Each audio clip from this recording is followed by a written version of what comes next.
Hello ಸ್ಪರ್ಧಾರ್ಥಿಗಳೇ, ಇವತ್ತು ನಾವು ಏನು ಡಿಸ್ಕಸ್ ಮಾಡ್ತಾ ಇದ್ದೀವಪ್ಪ ಅಂತಂದರೆ ಕರ್ನಾಟಕದ ಮುಖ್ಯ ನಗರಗಳ ಬಿರುದುಗಳ ಬಗ್ಗೆ ಡಿಸ್ಕಸ್ ಮಾಡೋಣ ಬನ್ನಿ. ಮೋಸ್ಟ್ ಇಂಪಾರ್ಟೆಂಟ್ ಇದೆ, ಕೊನೆವರೆಗೂ ನೋಡಿ. ಮೊದಲನೇದಾಗಿ ಗಡಿನಾಡು, ಕರ್ನಾಟಕದ ಗಡಿನಾಡು ಅಂತ ಬಳ್ಳಾರಿಯನ್ನು ಕರೆಯಲಾಗುತ್ತದೆ, ಬಳ್ಳಾರಿ. ಇನ್ನು ಮುದ್ರಣ ನಗರಿ ಅಂತ ಗದಗನ್ನು ಕರೆಯಲಾಗುತ್ತದೆ. ಬಂದರು ನಗರ ಅಂತ ಮಂಗಳೂರನ್ನು ಕರೆಯಲಾಗುತ್ತದೆ. ಎಕ್ಸಾಮ್ದಲ್ಲಿ ಜಾಸ್ತಿ ಟೈಮ್ಸ್ ಕೇಳಿದ್ದಾರೆ. ಮಂಜಿನ ನಗರಿ ಅಂತ ಮಡಿಕೇರಿಯನ್ನು ಕರೆಯಲಾಗುತ್ತದೆ, ಮಡಿಕೇರಿ. ಇನ್ನು ಏಲಕ್ಕಿ ನಗರಿ ಅಂತ ಹಾವೇರಿಯನ್ನು ಕರೆಯಲಾಗುತ್ತದೆ. ಕೃಷ್ಣ ನಗರಿ ಅಂತ ಉಡುಪಿಯನ್ನು ಕರೆಯಲಾಗುತ್ತದೆ, ಉಡುಪಿ.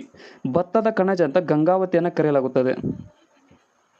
ಇನ್ನು ಕೋಟೆ ನಗರಿ ಅಂತ, ಕೋಟೆ ನಾಡು ಅಂತ ಬಾಗಲಕೋಟೆ, ಬಾಗಲಕೋಟೆಯನ್ನು ಕರೆಯಲಾಗುತ್ತದೆ. ಕಲ್ಪತರು ನಾಡು ಅಂತ ತುಮಕೂರನ್ನು ಕರೆಯಲಾಗುತ್ತದೆ. ಇನ್ನು ಚಿನ್ನದ ನಾಡು ಅಂತ ಕೋಲಾರವನ್ನು ಕರೆಯಲಾಗುತ್ತದೆ, ಕೋಲಾರ. ಬಾಂಬೆ ನಗರ ಅಂತ ಚನ್ನಪಟ್ಟಣವನ್ನು ಕರೆಯಲಾಗುತ್ತದೆ.